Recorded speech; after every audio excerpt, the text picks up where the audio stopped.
Hello, my name is Sarah Estes, and I will be doing a presentation on 13th century Scottish food heritage. So, just to give a little bit of a short history, the Vikings did invade the northern, like around Inverness, Aberdeen, and Isle of Skye, as you can see on the map. In those areas, that's where they were invaded by the Vikings in the late 7th century. And then moving forward to the 13th century, kind of where I'll be talking the most about, there was a lot of infighting, and there were quite a few civil wars at the time because of the death of Alexander III, the king at the time. And so a lot of people were fighting to see who would get the throne, and England even had a dog in that match, if you will.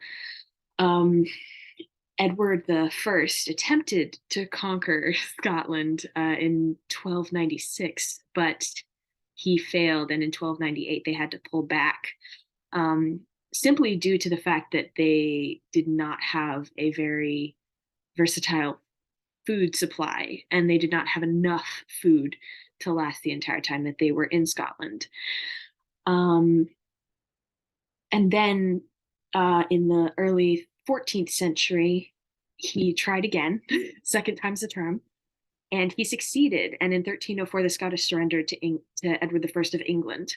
And then the English set down administration in Scotland that was so unfair that only a year later, the Scottish revolted again, which was led by Robert Bruce, which led to several wars for their independence from England, which never really succeeded at the time.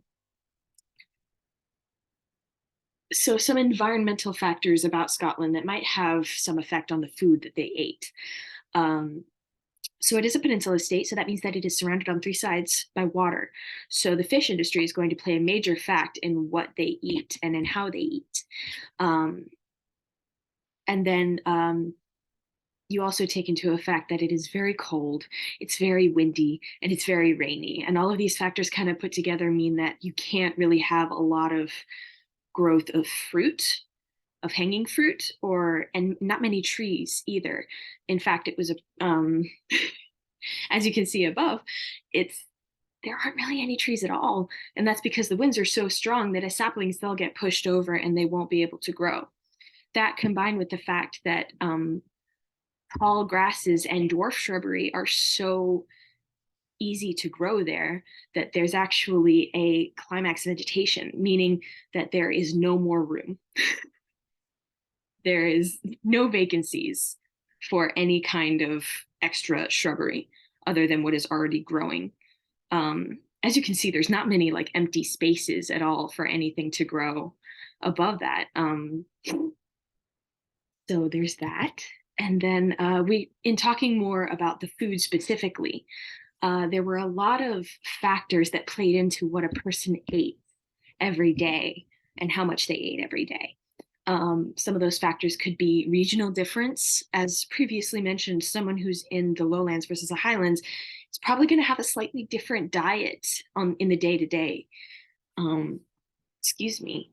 And then also it's dependent on the season. Because of the very, very harsh winters, there would probably be a lot more salted and pickled food in the winter months versus the summer or the spring months, maybe, where it's a bit warmer and it's a bit easier to find food, which we'll get into in a minute. And then also another factor that played a very big part was their religious and social status.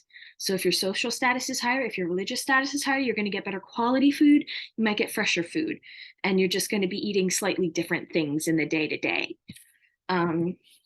So this is just like your average diet for someone of lower class, maybe a peasant or something like that. So it's a very plant-based diet. So they would eat a lot of barley, a lot of wheat and oats.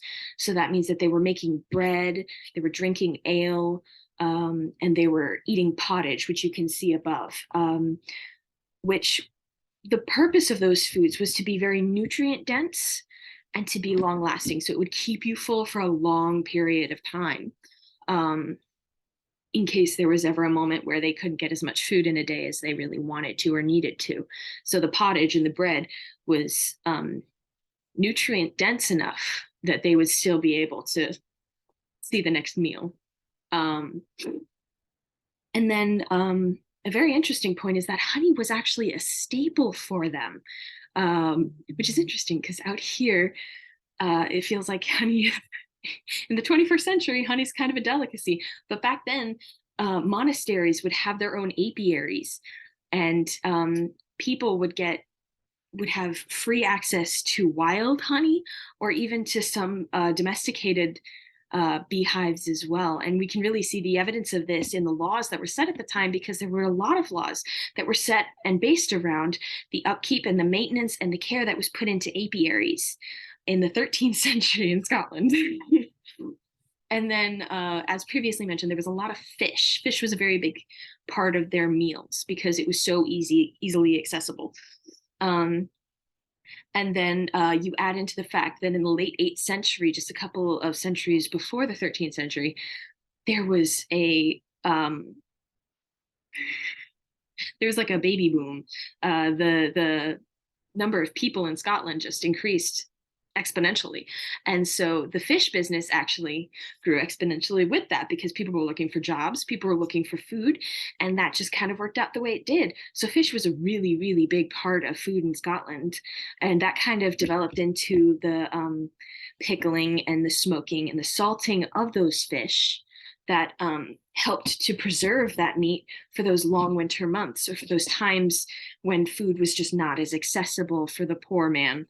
Um, and it's really interesting because in the late 13th century, it's the first time that we hear of documented animal byproduct consumption.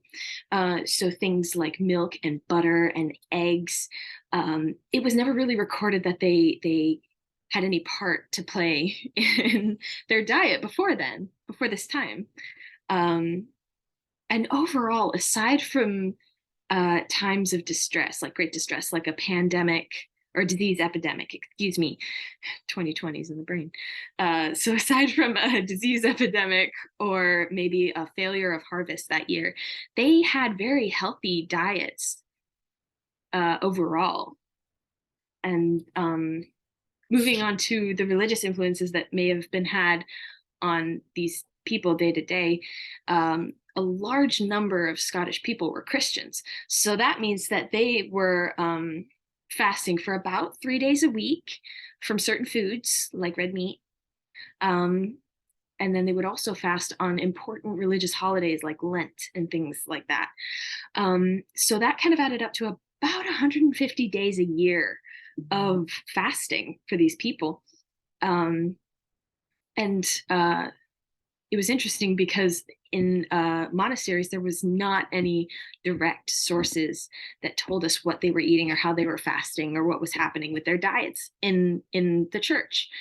But it could be inferred that it was fairly similar as the diets from places like Ireland, where the culture was fairly similar, and so it was kind of similar to how it was over there. Um, and we can see evidence that religion really played a big part in people's day-to-day diets, because it was written in the law. There were laws to punish people who did not properly observe fasting at the right times. And it just kind of helps us recognize that religion was really embedded into the spiritual and social psyche of the Scottish people at the time. So kind of in summary, the cultural effects on diet really were probably the wars that were being had in the 13th century. So there was a lot of necessity to store food, like the salting and the pickling, and have foods that really filled you up when you had it, because who knows if you're going to have it again. And then the environmental effects on diet, if it was a really harsh winter and it just absolutely destroyed the crops, so it was a harvest failure, or maybe it was something to that nature, then that would have a very large effect on their diet at the time. And then the social effects on a person's day-to-day diet would probably be mostly rooted in their religion, and the fact that they replaced a lot of what they ate, like red meats, with fish and those kinds of things in the day-to-day. So yeah, these are my references. you.